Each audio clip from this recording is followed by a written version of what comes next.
கிறிஸ்துவுக்குள் பிரியமானவர்களே, கர்த்தராகிய இயேசு கிறிஸ்துவின் நாமத்தினால் உங்கள் அனைவருக்கும் என் அன்பின் வாழ்த்துதலை தெரியப்படுத்துகிறேன். இன்று நாம் தியானிக்க போகும் வசனம் ஏசாயா 40வது அதிகாரம் 31வது வசனம்.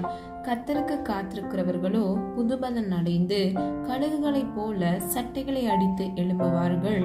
அவர்கள் ஓடினாலும் இளைப்படையார்கள், நடந்தாலும் சோர்ந்து போகார்கள். ஹல்லேலூயா.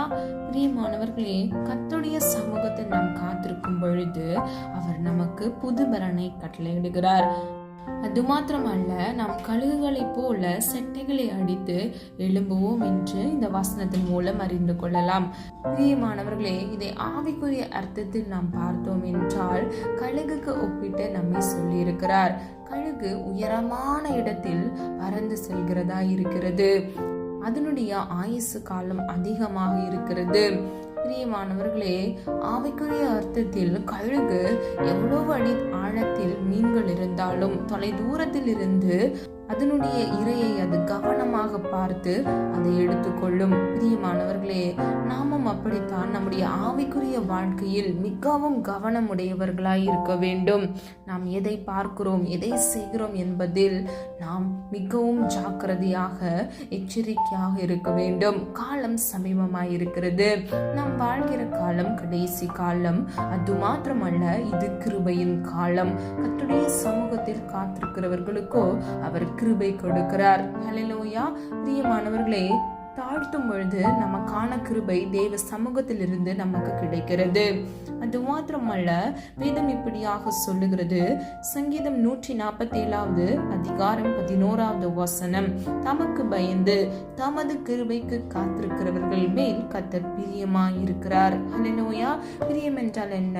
உங்கள் மீது அவர் அன்போடு இருக்கிறார். ஹல்லேலூயா.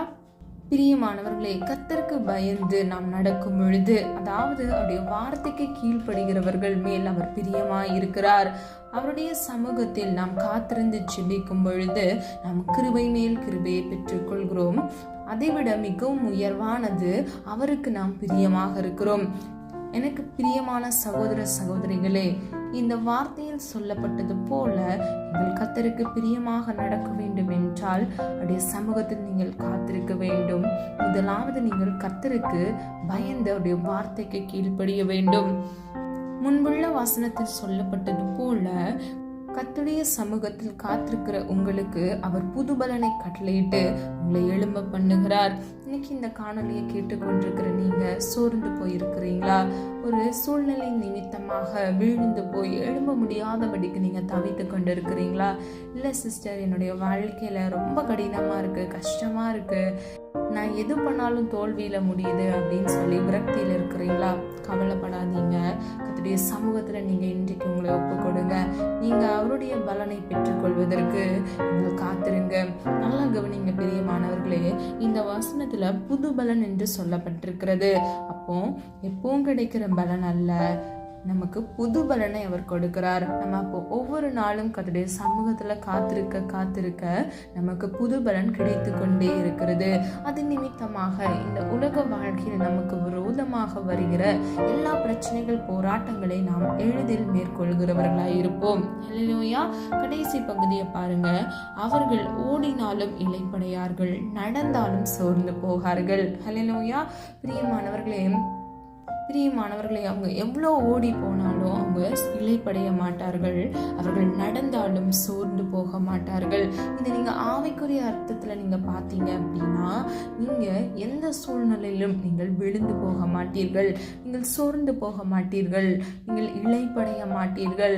பிரியமானவர்களே, கர்த்தருடைய ஆவியானவர் உங்களுக்குள் இருக்கும் பொழுது நீங்கள் பலனடைந்து நீங்கள் எல்லாவற்றிலும் தேறினவர்களாக நீங்கள் இருப்பீர்கள்.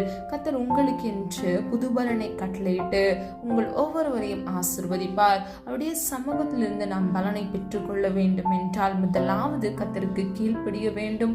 அவருக்கு பயந்து அவருடைய சமூகத்தில் நம்மை தாழ்த்தி நாம் அவருடைய வார்த்தைக்கு கீழ்ப்படிந்து அவருடைய சமூகத்தில் நாம் காத்திருந்து ஜெபிக்கும் பொழுது நாம் புது பலனை பெற்றுக்கொள்கிறோம். பிரியமானவர்களே, கர்த்தர் என்று சொன்ன இந்த வசனத்தின்படி நீங்கள் கீழ்ப்படுகிற ஒவ்வொருவருக்கும் கர்த்தர் நிச்சயமாக புது பலனை கட்டளையிட்டு உங்களை ஆசீர்வதித்து பாதுகாப்பார். ஜெபம். அன்பின் பிதாவே அப்பா, எங்களை முத கருத்தில் ஒப்பு கொடுக்கிறோம். அறிந்தும் அறியாமல் செய்த தவறுகளை மன்னியுங்க தகப்பனே.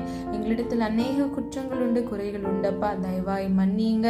நீரென்று அப்பா உடைய பிள்ளைகளுக்கு கொடுத்த இந்த வசனத்தின்படி உடைய சமூகத்தில் காத்திருந்து ஜெபிக்கிற உடைய பிள்ளைகள் ஒவ்வொருவருக்கும் புது பலனை கட்டளையிட்டு அப்பா, கழுகுக்கு ஒற்ற அப்பா வாழ வயதை கட்டளையிட்டு புது பலனினால் நிரப்பி ஆண்டவரே அப்பா, இழைப்படையாதபடி சோர்ந்து போகாதபடிக்கு சூழ்நிலைகளை எல்லாம் கர்த்தர் அனுகூலமாக மாற்றி கொடுங்க தகப்பனே.